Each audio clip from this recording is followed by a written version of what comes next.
o caminho de dor e sofrimento. Como evitar o caminho para as trevas, o caminho da perdição, da dor e sofrimento em nossas vidas? Jesus nos disse: amarás a Deus acima de todas as coisas e amarás ao teu próximo como a ti mesmo. Muitos vivem de forma egoísta, só pensam em si mesmo, não fazem nada que não seja do seu interesse. Pensam: estou vivo, estou respirando, posso ir e vir, posso fazer o que eu quero, quando e como quiser. Mas viver é muito mais que suprir as necessidades físicas do corpo, de alimentação e repouso. Outros falam: posso gozar a vida, ganhar uma grana, viajar, comprar umas coisas e depois descansar. Muitos pensam: tenho casa, carro, comida e dinheiro. O que mais posso querer na minha vida? Disse Jesus: insensatos sois, pois esta noite mesmo virão buscar a tua alma e tudo o que tens na vida. Aprendamos a juntar os tesouros da amizade, do respeito, da compaixão e do amor ao próximo. Só assim evitaremos os caminhos da dor e sofrimento e entraremos nos caminhos da felicidade plena. Inscreva-se, curta, compartilhe e comente. Ajude-nos a levar estas mensagens às pessoas que precisam de consolo, esclarecimento e motivação. Contribua para um mundo melhor, com pessoas saudáveis da mente, corpo e espírito.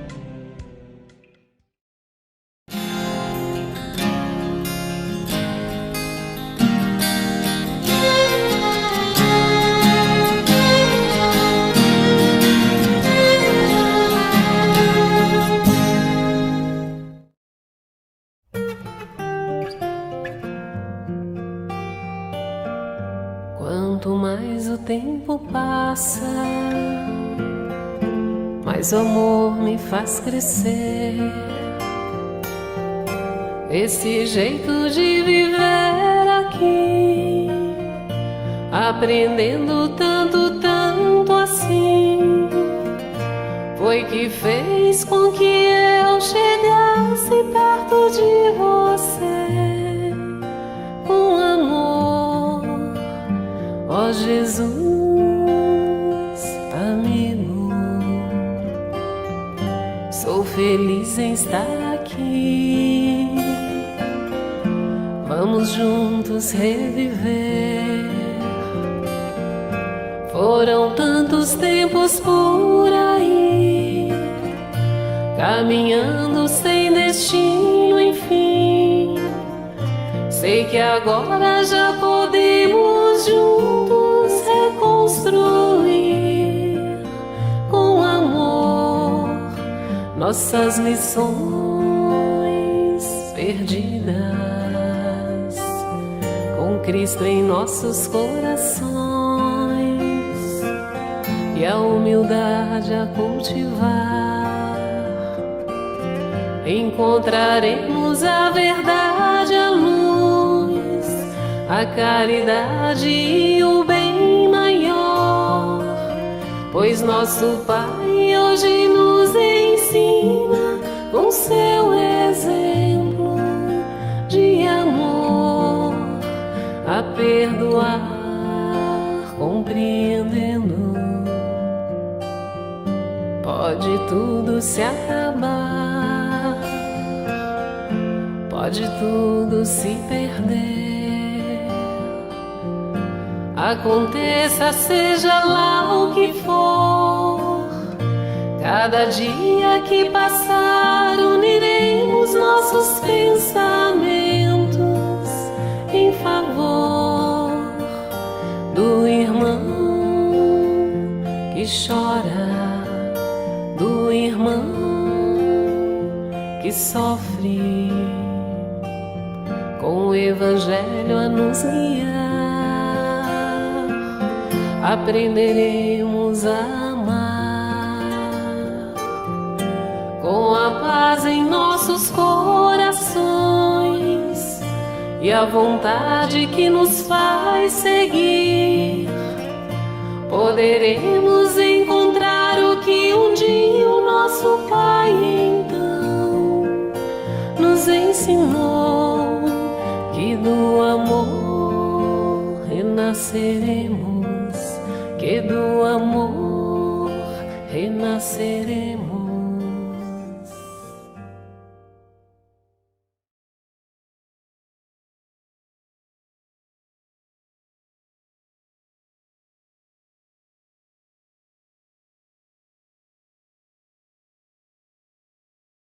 Bora lá. Alma fraterna,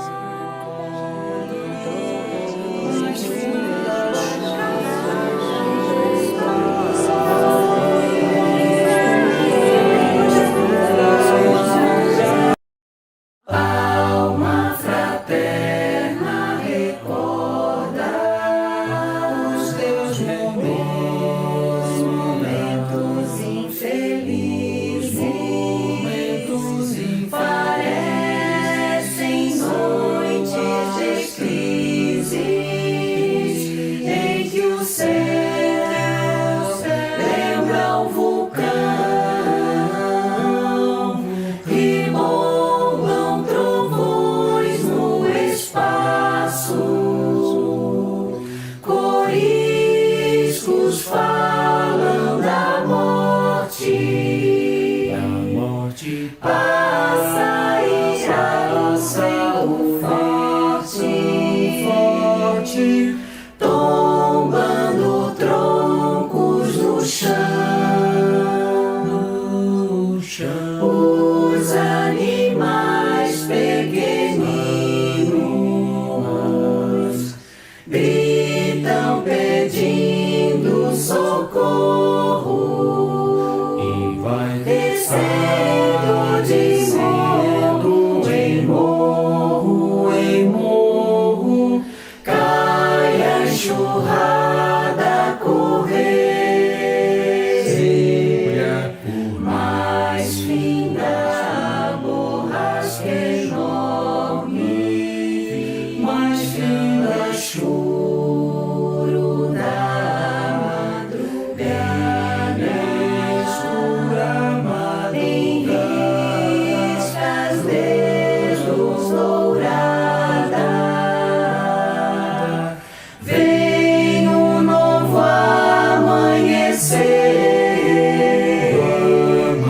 Assim é também na vida,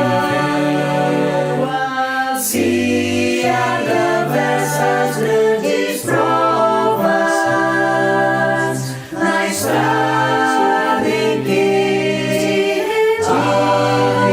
renovas, guarda a cativação.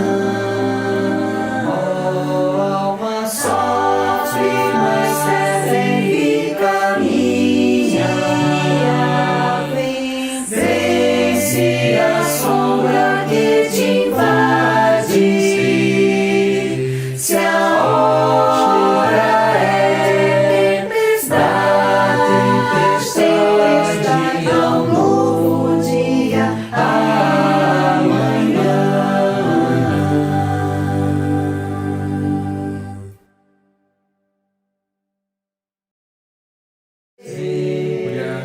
Mais finda a borrasca enorme, finda choro da madrugada, em riscas dedos dourada, vem um novo amanhecer. Assim é também na vida.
Pão Nosso, ditado pelo Espírito Emmanuel.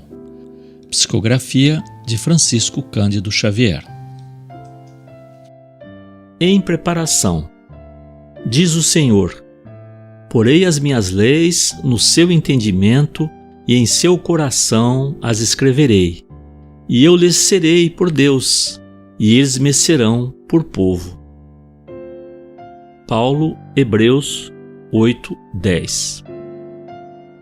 Traduziremos o Evangelho em todas as línguas, em todas as culturas, exaltando-lhe a grandeza, destacando-lhe a sublimidade, semeando-lhe a poesia, comentando-lhe a verdade, interpretando-lhe as lições, impondo-nos ao raciocínio, aprimorando o coração e reformando a inteligência, renovando leis, aperfeiçoando costumes e aclarando caminhos. Mas virá o momento em que a boa nova deve ser impressa em nós mesmos, nos refolhos da mente, nos recessos do peito, através das palavras e das ações, dos princípios e ideais, das aspirações e das esperanças, dos gestos e pensamentos. Porque, em verdade, se o céu nos permite espalhar-lhe a divina mensagem no mundo, um dia exigirá nos convertamos em traduções vivas do Evangelho na terra.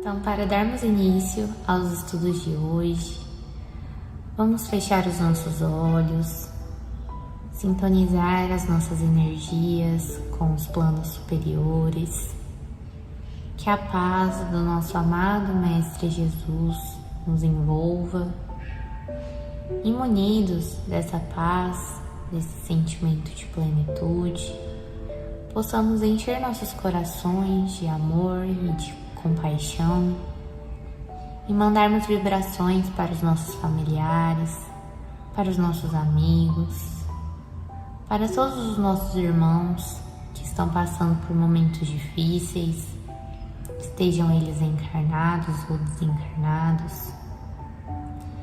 Que essas vibrações de amor percorram por todo o planeta Terra, confortando os corações dos aflitos e semeando bons sentimentos em toda a humanidade. Senhor Deus, pedimos a assistência dos vossos mensageiros para que nos esclareçam a inteligência e nos deem o discernimento necessário para bem compreendermos o que vamos estudar. Rogamos também para que o nosso guia espiritual, nosso anjo da guarda, esteja conosco e guie nossos pensamentos para silenciarmos a nossa mente e ouvirmos a vossa palavra. Que Ele nos auxilie também a aplicarmos os ensinamentos recebidos no nosso dia a dia. Pai nosso que estais nos céus, santificado seja o vosso nome, venha a nós o vosso reino, seja feita a vossa vontade, assim na terra como no céu. O pão nosso de cada dia nos dai hoje, Senhor. Perdoai as nossas ofensas, assim como nós perdoamos a quem nos tem ofendido. Não nos deixeis cair em tentação, livrai-nos de todo o mal. Que assim seja.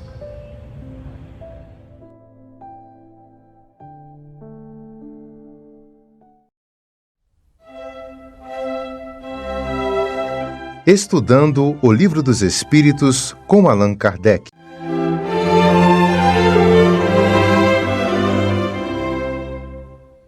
Boa noite, meus queridos irmãos do grupo da Fraternidade Espírita Irmão Aniceto. É com muita alegria em nossos corações que hoje nós vamos dar continuidade aqui no estudo da noite de hoje. E hoje, como sempre, a gente vai dar sequência no estudo do Livro dos Espíritos. Então a gente vai dar continuidade aqui no livro 2º, no capítulo 2, Encarnação dos Espíritos. Então a gente vai ler aqui a pergunta, a questão que Kardec fez aos espíritos superiores, a questão 146 e a 146A. Aliás, essas duas questões já finaliza esse assunto da encarnação dos espíritos, na questão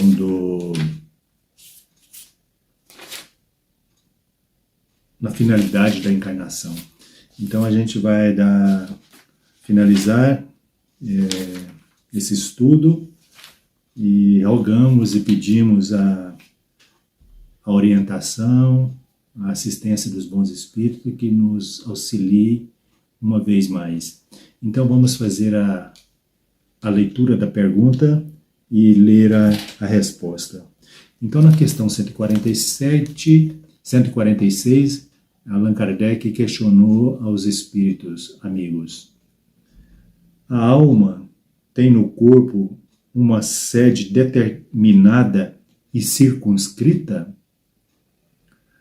Não, mas ela se situa mais particularmente na cabeça, entre os grandes gênios e todos aqueles que usam bastante o pensamento, e no coração dos que sente bastante todas as suas ações, a humanidade. 146A. Que pensar da opinião dos que situam a alma num centro vital? Resposta dos espíritos: que o espírito se encontra de preferência nessa parte do vosso organismo, que é o ponto a que se dirigem todas as sensações. Os que a situam naquilo que consideram como centro da vitalidade, a confunde com o fluido ou princípio vital. Muito interessante isso aqui, acho que vale a pena a gente reler aqui novamente aqui essa resposta aqui. Os que a situam naquilo que considera como centro da vitalidade, a confunde com o fluido ou princípio vital.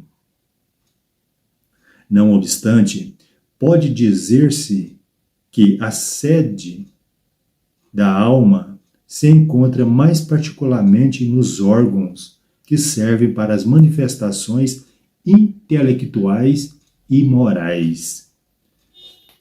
É incrível, né? As respostas aqui que a espiritualidade nos dá. Então é muito profundo o que eles falam. Então a gente só tem que analisar a doutrina espírita como um manancial de ensinamento para todos nós. Então ela não é só religião, ela é filosofia, ciência. Então é muito profundo isso, né? Cada dia que a gente aprofunda mais no estudo, a gente vai adquirindo mais esse conhecimento. E isso é importante para nós, para a nossa evolução espiritual. Cada vez que a gente vai atingindo esse nível, a gente já vai tendo esse conhecimento que nos facilita o entendimento e assim nos ajuda nessa caminhada nossa, na nossa própria evolução espiritual. Então, continuando aqui esse raciocínio, esse estudo aqui, a gente sempre se orienta também através do Espírito Mirabês, que ele faz essa sequência, esse estudo maravilhoso da obra do Livro dos Espíritos, e ele sempre faz uma análise assim bastante profunda, e ele sua sapiência, ele aborda de uma forma assim tão clara para nós que nos amplia o nosso entendimento. Então vale a pena, a gente vai arrematar aqui com as considerações dele, que é muito importante para nós. Então, essa questão esse comentário que ele faz, o Miramês, está no livro Filosofia Espírita, no seu volume 3º. Então, nesse comentário aqui dessa questão 146, olha só o que ele fala para nós. Isso nos ajuda bastante. A alma e o corpo. Muitos já se preocupam com a função da alma no corpo físico. Isso é motivo de muita alegria para espíritos superiores que nos orientam. As descobertas surgiram gradativamente através de estudos e pesquisas, e nesse esforço dos homens, as verdades que confortam e libertam. A doutrina espírita é uma dessas misericórdias de Deus. Ela veio familiarizar os homens com os espíritos desencarnados, favorecendo assim o intercâmbio entre eles, e isso se dá em qualquer lugar do mundo, entre qualquer raça e casta. A verdade é sempre um sol, cuja existência não se pode negar, porque seus raios dissipam as brumas da ignorância, aquecendo mesmo os que não a aceitam. Os intelectuais e místicos meditavam e, por vezes, escreviam muitas coisas sobre a relação da alma com os homens, onde essa se encontra no domínio do corpo. Eles procuravam e, por fim, a resposta veio pelo processo de uma doutrina que poderia responder a essas perguntas. Eram os mesmos espíritos desencarnados que, por estarem livres da matéria e por conhecerem os fundamentos da vida, esclareceram por processos mediúnicos ao codificador do Espiritismo, que a alma se encontra mais acentuada na cabeça daqueles que pensam mais, e no coração dos que usam mais os sentimentos. São 2 pontos capitais de sustentação da vida, de onde a alma se irradia por todo o corpo. A alma se localiza certamente na cabeça, e por estar ali, o instrumento mais perfeito para as suas comunicações. O cérebro humano ainda é um tanto desconhecido pelos homens da ciência. O espírito comanda o corpo através dele, que tem por intermediário o fluido universal, força de grande afinidade com o perispírito, candeia de luzes que afiniza, apura e redistribui para o soma todas as ordens da vontade da alma. O corpo humano é, pois, a mais perfeita síntese do universo, capaz de, no futuro, adquirir a mesma harmonia da criação.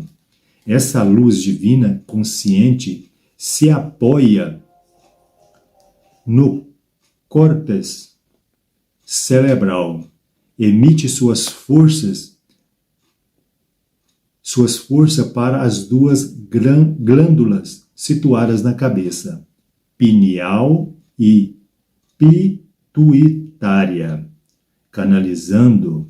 canalizando-se para todas as outras, da mesma família endócrina.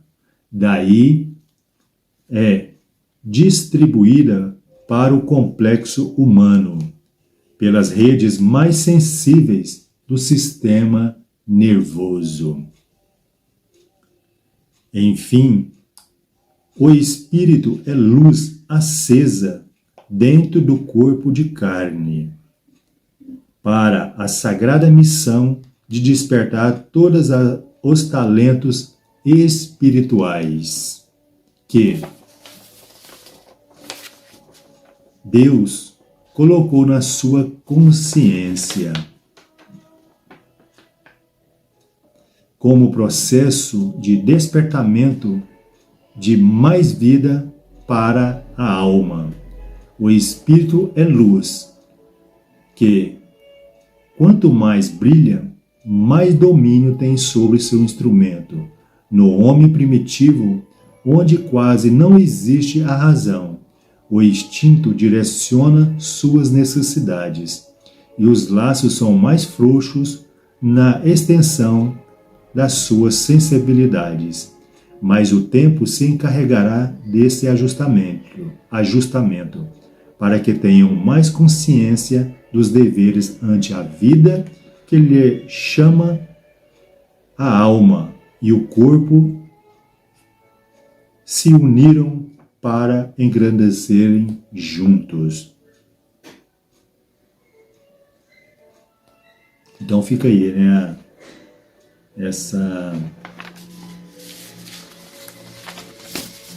Esse estudo do Miramês, de grande importância para nós, né? Onde ele nos traz essa abordagem aí, essa orientação aí sobre a alma.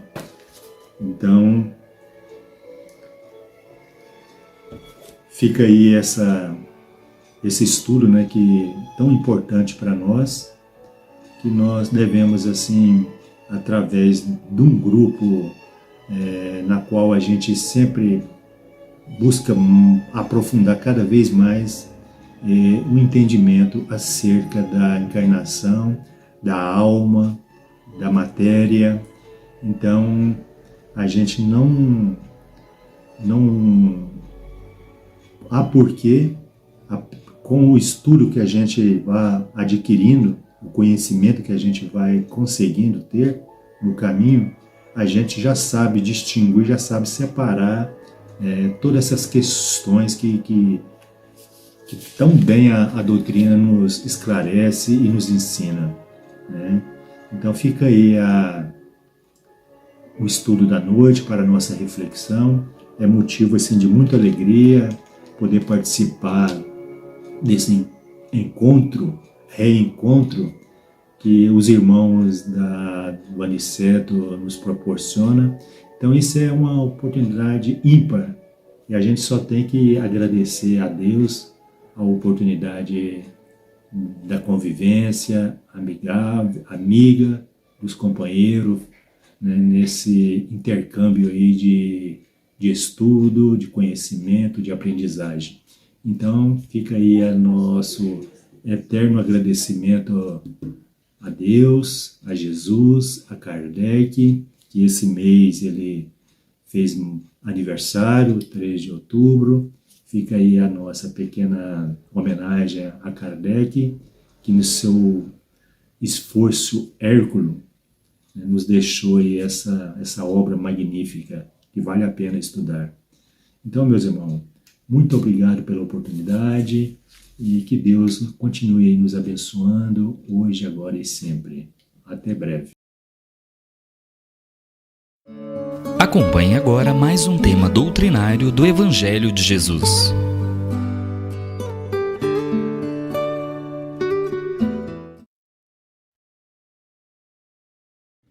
Boa noite aos nossos irmãos, às nossas irmãs.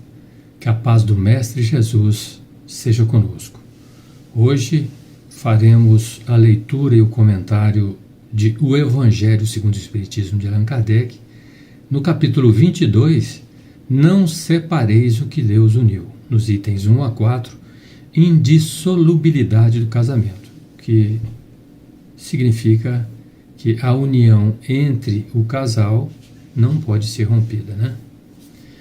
Bom, aqui na mensagem de Jesus, em Mateus capítulo 19, versículos 3 a 9, Jesus disse assim: os fariseus também vieram a Jesus para tentá-lo e lhe disseram: é permitido a um homem repudiar sua mulher por qualquer motivo?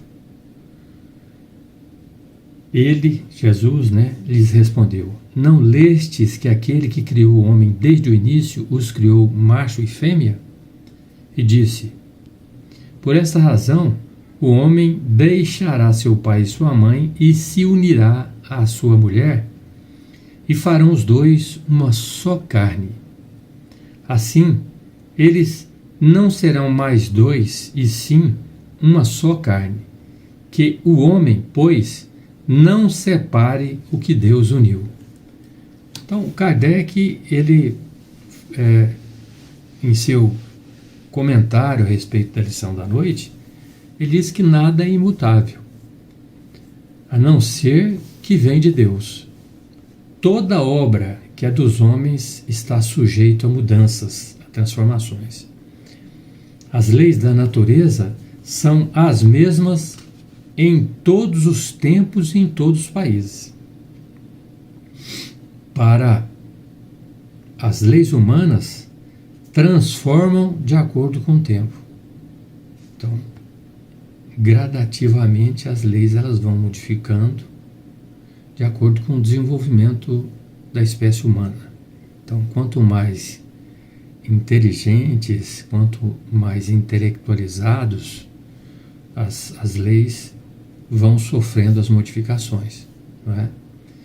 E quando nós vamos introduzindo as lições de Jesus, as leis de Deus, através do amor universal, essas leis vão se aperfeiçoando de forma melhor, mais consistente e mais voltadas e de acordo com as leis de Deus.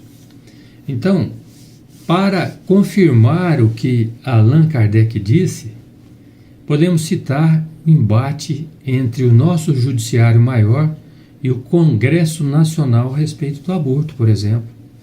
A Constituição aprovada pelos parlamentares é clara em relação ao direito da vida desde a sua concepção. No entanto, há divergências dos ministros do Supremo em relação ao que está na lei, em relação ao aborto, e grande parte dos togados daquela importante instituição deseja aprovar aquilo que já está amplamente discutido por aqueles que originalmente e exclusivamente detêm o poder de fazer as leis, que são os deputados e senadores, ou seja, o Congresso Nacional. Então, sempre estamos querendo modificar, mudar as leis, e muitas vezes nós retrocedemos, pioramos às vezes em relação às leis justas de Deus. Mas voltando à lição, Kardec, ele quer nos mostrar que Jesus, quando afirmou que não se deve separar o que Deus uniu, estava fazendo em relação às leis de Deus. Pois, como vimos, as leis humanas são frágeis, muitas vezes incoerentes ou imorais. Então a gente percebe que muitas vezes as leis, como já dissemos, elas não estão em conformidade ou de conformidade com as leis maiores do nosso Pai Celestial, que Jesus veio implantar na Terra, né? Esse reino que Jesus veio implantar na Terra. Então vamos voltar um pouco no tempo para contextualizar nossa mensagem. Então, quando ainda estamos lá no plano espiritual, antes de renascer, os benfeitores espirituais, aqueles que zelam e colaboram conosco, ajudam na elaboração de nosso planejamento reencarnatório, buscando as melhores situações de desenvolvimento de nosso espírito imortal. Então, antes de reentrarmos no plano físico, nós temos então todo um trabalho desenvolvido pela espiritualidade para que nós tenhamos um planejamento adequado às nossas necessidades aqui no plano físico. Então, sempre estão ajustadas para aquilo que realmente pode fazer a diferença na nossa transformação moral. Então, a programação, ela contempla o lar que nós vamos nascer, nossos pais e as principais e mais importantes situações e condições que devemos atravessar para o nosso aperfeiçoamento moral e intelectual. Inclusive, qual será a companheira ou o companheiro de convívio, os filhos, etc. Tudo muito bem planejado. O roteiro de progresso do espírito, em seus principais aspectos, está configurado antes de nossa reentrada no plano físico, como dissemos. Evidentemente que trata-se de um planejamento e roteiro das nossas principais atividades na carne, aquelas mais importantes, né?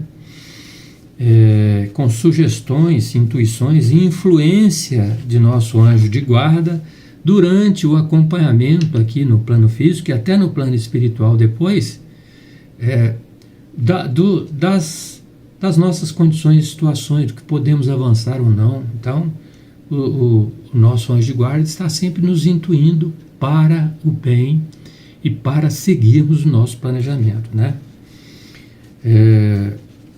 Entretanto, cabe nós seguir tudo que foi organizado e planejado no plano espiritual. Agora, nós podemos falhar?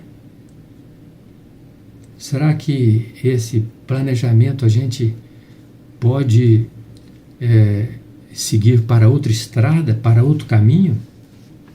Sim, podemos. Na verdade, a maioria das pessoas que reencarnam não consegue atingir em absoluto, na integridade, o planejamento proposto no plano espiritual, né? Por exemplo, quando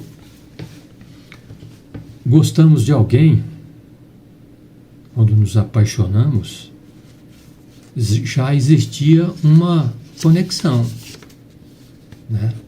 E a espiritualidade, os espíritos, os benfeitores espirituais já observam essa situação. E aí já está tudo encaminhado para, no momento certo, nós nos aproximarmos da pessoa em que nós vamos nos unir. Então, a atração que sentimos por uma pessoa está relacionada à sintonia dos espíritos, da alma nossa, né? Que nós nos afinizamos no passado em outra existência e continuamos, né, com essas afinidades, né, com essas amizades, com esses relacionamentos guardados aqui na nossa intimidade. Mas será que podemos casar com a pessoa errada? Você faz um planejamento lá, eu fiz um planejamento para casar aqui com a minha senhora e de repente eu acabo casando com outra pessoa. Isso pode acontecer? Pode. Mas por que pode acontecer isso? Não são às vezes do deslumbramento, né, que acontece, né, do dinheiro que a gente fica impressionado, da beleza da pessoa, né? Aí tudo isso está fora da programação, né? Agora, a união entre duas pessoas, o casamento, é uma das instituições mais importantes que existem para Deus e para a humanidade. Casar, ter filhos e constituir família é sagrado. A união entre dois seres humanos que se afinizam e se ligam perpetua-se e fortalece a raça humana, né? Na questão 696 de O Livro dos Espíritos, Kardec faz a seguinte pergunta para os espíritos: qual seria o efeito da abolição do casamento para a sociedade humana? Se o casamento deixasse de existir, como muitos querem, né, qual seria a consequência disso? Então vamos à resposta dos espíritos: o retorno à vida animal. O Kardec ainda comenta: o casamento é um dos primeiros atos de progresso nas sociedades humanas. A abolição do casamento seria o retorno à infância da humanidade e colocaria o homem até mesmo abaixo de alguns animais que dão exemplo de uniões constantes. Então você veja que o casamento é muito importante para o nosso desenvolvimento, né? Eu, por exemplo, posso dizer aqui de cadeira, no meu caso pessoal, no ano que vem eu faço 40 anos de casamento. E posso dizer para vocês que eu ajustei a minha vida, passei a ter verdadeiramente responsabilidade quando eu me uni com a minha esposa, com a minha mulher. A partir de então, a minha vida deu um salto que eu considero, né, porque eu me conheço, considero, a minha vida deu um salto extraordinário em todos os sentidos para o bem.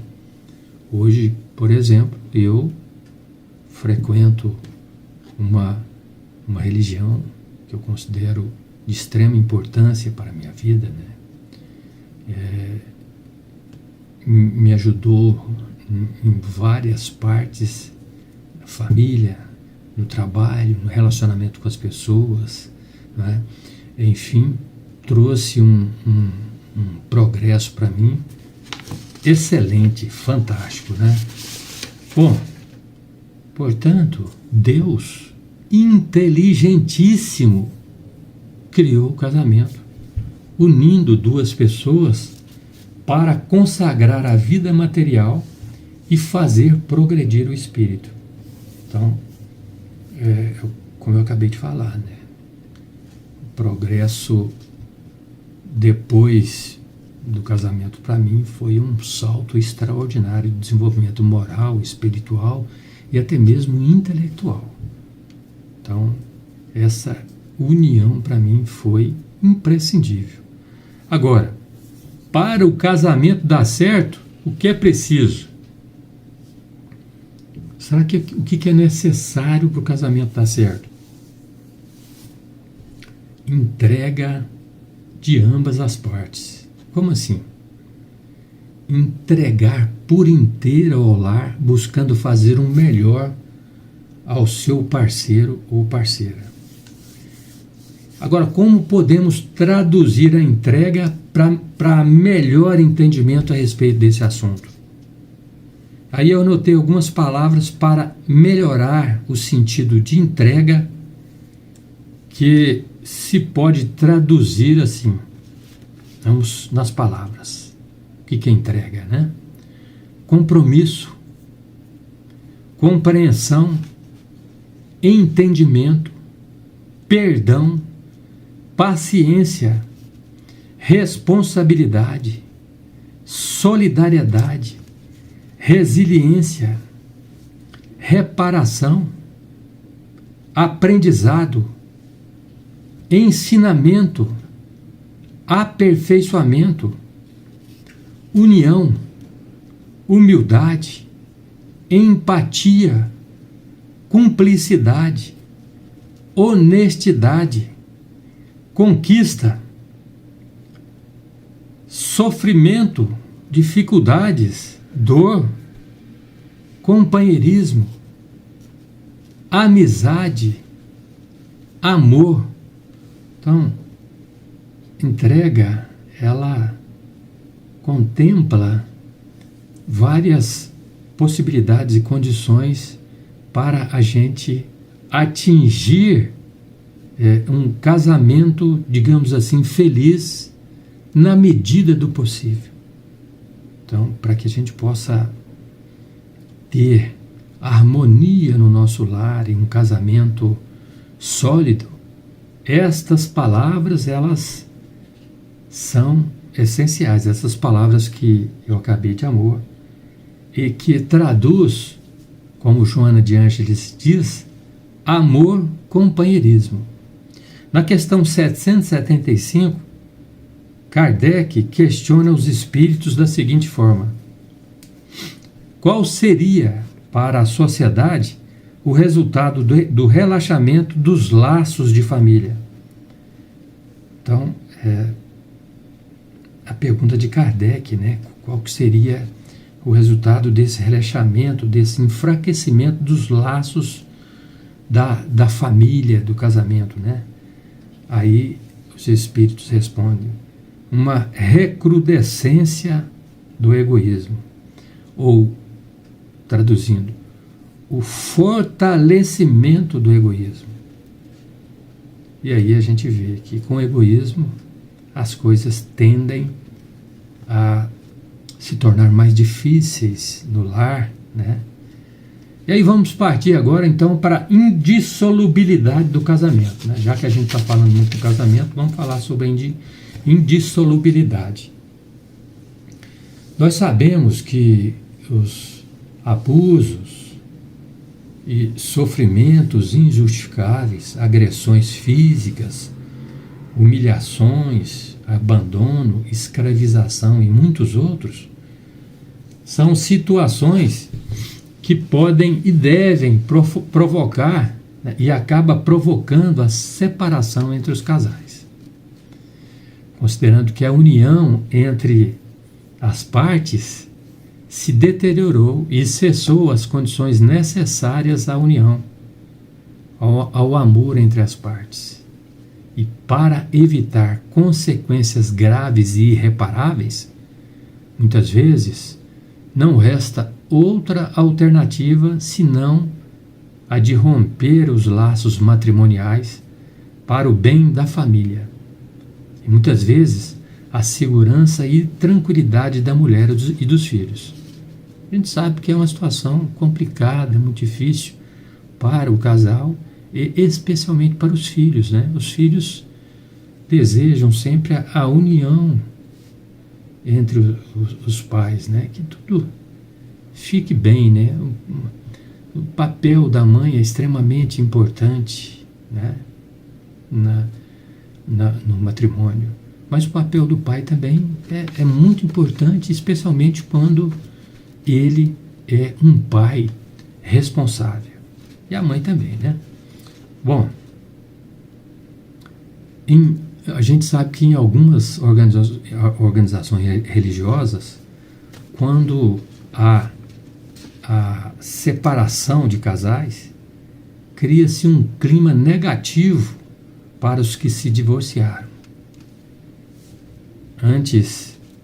Isso acontece antes daquele grupo compreender a razão do desenlace, né, do matrimônio daquelas pessoas, né, que separaram. Agora, nós não temos como conhecer a situação daquelas pessoas que separaram, né, daqueles dois que resolveram se separar. A gente não sabe o que se passa em quatro paredes, em especial entre os cônjuges. Não podemos invalidar ou execrar as pessoas por decisões que desconhecemos. Isso é fato.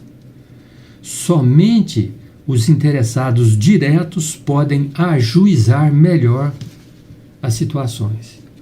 Então nós temos que ter um comportamento de compreensão, de entendimento em relação à separação de duas pessoas no matrimônio, no casamento, porque às vezes é necessário que aconteça isso. Jesus fala, não separeis o que Deus uniu, o que Deus juntou. Como a gente disse aqui, ele está se referindo essencialmente àquele matrimônio onde o amor é, digamos assim, a condição básica. Se há falta de compromisso, de comprometimento, desunião, desamor, que possa afetar, evidentemente, o casamento, a família, o melhor é a separação mesmo. Agora, temos que fazer sempre o melhor nas nossas condições para que a união prevaleça por 40, 50, 60, 70 anos. Não veio o seu Juca? Quantos anos com a dona Dejandira? Olha que matrimônio fantástico, maravilhoso, né? Bom, o que se deve prevalecer, então, é a união dos cônjuges. Nessa união dos cônjuges, é imprescindível prevalecer o amor-companheirismo. E na definição de Joana de Ângeles, no livro Amor, Imbatível Amor, nós vamos ler, para finalizar, a mensagem dela, Joana de Ângeles, que ela diz assim: no princípio da relação afetiva, o amor-paixão é muito forte, suplantando os demais. Então a gente vê que no início a gente se apaixona, né, por uma pessoa, né, e aquilo fica na nossa cabeça por às vezes um longo tempo, né? Essa relação de paixão, ela dura às vezes por ano ou anos, né? E aí ela continua: à medida que o tempo passa, vai perdendo a sua força, embora permaneça. Então, na medida em que o tempo vai passando, essa paixão, ela vai perdendo a força, mas permanece. É quando surge, então, o amor-companheirismo. Aquele amor que se alegra com a alegria do outro. Aquele amor que fica feliz com a felicidade do outro. Onde nos sentimos bem em estar na presença um do outro. É quando fazemos o bem sem retribuição. No futuro restará apenas o amor-companheirismo, que se chamará então amor universal. Então a gente observa que o propósito de Deus em relação a nós, em evolução permanente, progressiva, é alcançar o amor universal. Então, o trabalho nosso de desenvolvimento no planeta, ele está, então, essencialmente ligado a esse amor universal que Jesus nos propôs, né? Que é amar o próximo como a nós mesmos, fazer aos outros tudo aquilo que gostaríamos que nos fizessem. Será que nós estamos preparados para esse amor universal?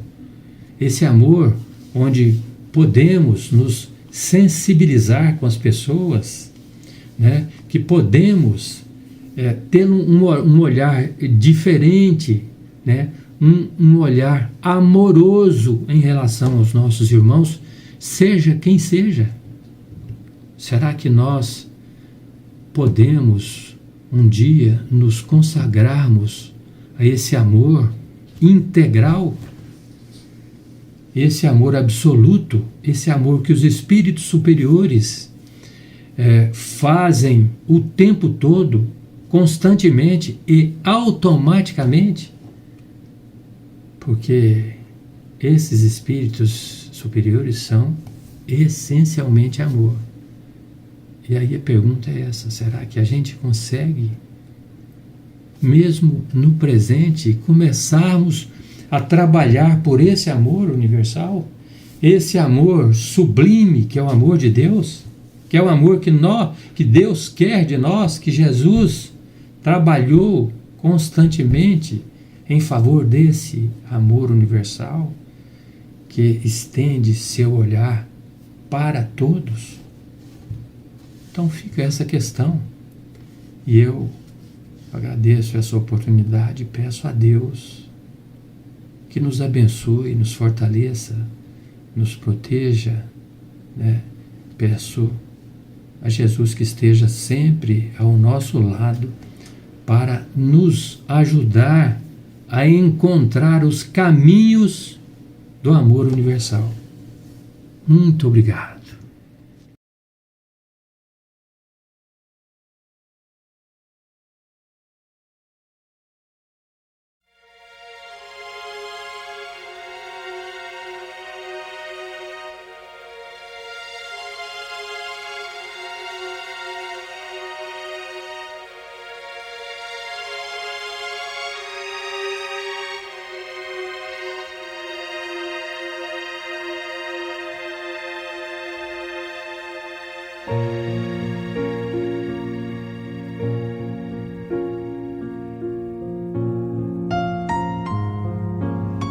Queridos irmãos em Cristo, nesse momento de suave meditação, pedimos a presença de espíritos amigos para esse passe.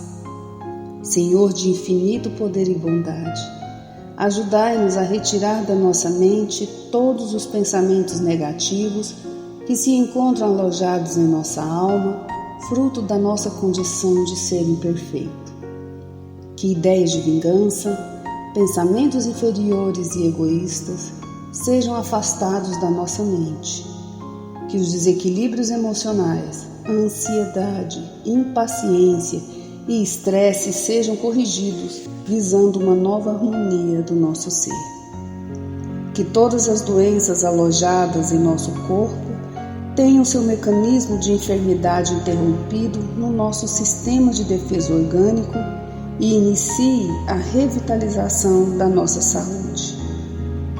E assim, meu Pai Celestial, com suas bênçãos e as energias luminosas e curativas de seus missionários, possamos receber as melhores vibrações energéticas através deste passe e que essas vibrações venham em forma de ideias edificantes, de otimismo, alegria, e nos fortaleça para o perdão, a paciência e a serenidade necessárias à resolução de nossos problemas e provações. Peço, Senhor, que nos ensine a viver um dia de cada vez, que nos oriente a superar os traumas do passado e guardar apenas as lições valiosas, tanto de experiências felizes como as dolorosas. Também, Senhor, permita o cuidado necessário para controlarmos o medo diante do futuro que ainda está fora do nosso alcance. Que possamos aproveitar a beleza e o sabor dessa existência em cada momento sagrado que o Senhor nos permite viver, com sabedoria, discernimento e entusiasmo pela vida. Que nessa jornada terrena possamos aprender a nos elevar espiritualmente um pouco a cada dia, sempre seguindo os conselhos do Cristo. E que o espírito de fraternidade, o amor de Deus ao próximo e a nós mesmos sejam a base do nosso comportamento e a prática da caridade e do perdão a nossa conduta diária. E dessa forma possamos ser merecedores das suas bênçãos, nos fortalecendo e curando nossas enfermidades por sua intercessão misericordiosa. Em nome de Jesus, agradecemos por tudo que recebemos até o dia de hoje, rogando mais uma vez a tua proteção, o teu amor e a tua paz.